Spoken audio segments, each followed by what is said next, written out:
Para lo que se trata é financiamento, refinanciamento de nos débitos. Se é ponto de atenção como 13 para delante na época. Como te bisa, que nós está conversando, tocante, sabe, Neverleden, que nós está papiando de quita é déficit democrático que tem no reino holandês, nós está haia uma situação caminha a nós como parlamento de Aruba, em sua maioria, a indicar no nosso governo que nós não para lei de consenso de supervisão financeira, no mesmo momento que nós como parlamento manda verslag para a Holanda, caminha nós a bem extenso questionar, a se pergunta, de uma sugerência, pedir para uma assistência real.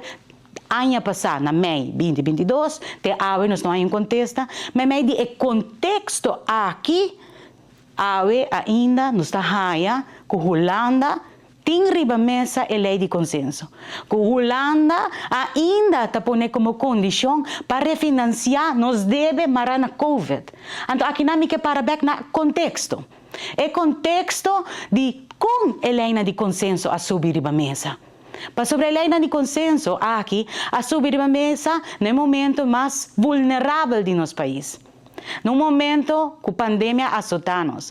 Momento que nós estamos a pedir shelter in place. Nós estamos a pedir que mama e tata de família vão mandar casa.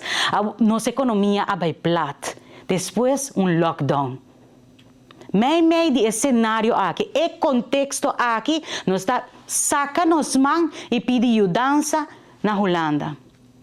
E que nós haia? Condição. Condição marane préstamo. Qual riba su mês? Tem hora bota visa, tá placa reno. Botin que dune garantia de por pagar back. Pero condiciona me está justificável. Condiciona me está quadra com nossa realidade no momento. E não está quadra com nossa realidade.